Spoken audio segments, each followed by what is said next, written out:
Hi అండి, అందరికీ నమస్తే. Welcome back to our channel. నేను డ్రెస్కి హై నెక్ అండి, ఫ్రంట్ ఏమో కొంచెం డీపు, బ్యాక్ మాత్రం హై నెక్ పెద్ద నెక్ చిన్న నెక్ అనేది పక్కిడిచి పెడితే నెక్ స్టిచ్ చేసేటప్పుడు కొంచెం డీప్ నెక్లు అయినప్పుడు మాత్రం కొంతమంది ఏం చేస్తున్నారంటే మిస్టేక్ చేస్తున్నారండి. అంటే స్టిచ్చింగ్ చేసేటప్పుడు చూడండి, నేను ఇప్పుడు ఏ విధంగా అయితే స్టిచ్ చేస్తున్నానో ఇలా కొంచెం సెంటర్ పాయింట్ దగ్గరకు వచ్చేసరికి కొంచెం క్లాత్ అనేది సర్దుకోకపోతే ఏంటంటే ఈ క్లాత్ అనేది ఇటు జరిగిపోతుంటుంది రాను. ఇప్పుడు ఇక్కడ ఎంత తీసుకున్నామో చూడండి, ఒక ½ ఇంచ్ విడుతుతోనైతే క్లాత్ అయితే ఉంది కదా. ఇక్కడ సేమ్ అదే విడుతుతోని ఇక్కడ కూడా క్లాత్ అనేది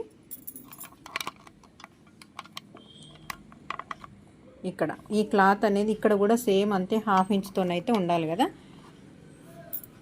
క్లాత్ ఖచ్చితంగా సెంటర్ దగ్గరకు వచ్చేసరికి ఇలా అడ్జస్ట్ చేసుకుంటూ స్టిచ్ చేసుకురావాలి. లేదంటే ఒకవేళ మీకు అడ్జస్ట్ చేయడం కరెక్ట్గా రాదు అని అన్నప్పుడు మాత్రం ఖచ్చితంగా పిన్స్ పెట్టుకోండి.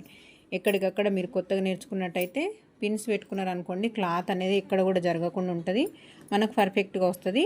ఈ పిన్స్ పెట్టుకున్నా కానీ కొంచెం అనేది క్లాత్ అనేది అడ్జస్ట్మెంట్ ఇట్లా కొంచెం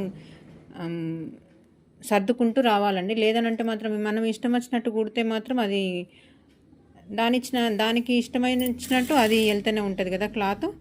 అట్లా చూడండి, ఇప్పుడు నేను అటు సైడ్ ఎంత ఉందో ఎంత విడుతుతోనైతే నేను వదిలిపెట్టుకున్నానో అంతే విడుతుతోనే, అంటే ఈ హైటు క్లాత్ ఎంత వదిలిపెట్టుకొని స్టార్ట్ చేసిందో ఈ పక్కన కూడా అంతే రావాలి. లేదనంటే మాత్రం క్లాత్ అని బ్లౌజ్ కానీ డ్రెస్ కానీ ఏది కానీ నెక్ అనేది ఇటు సైడ్ తిరిగిపోతుంటుంది అన్నట్టు. ఇట్లా తిరిగిపోతే ఏంటంటే డ్రెస్ కానీ బ్లౌజ్ కానీ ఏది కానీ నెక్ల పరంగా వన్ సైడ్ ఇట్లా గుంజుకొచ్చినట్టే వన్ సైడ్ షేప్ అనేది అవుట్ అవుతుంది. అటువంటప్పుడు మీకు కస్టమర్ దగ్గర నుంచి అయితే మాట వస్తుంది కదా.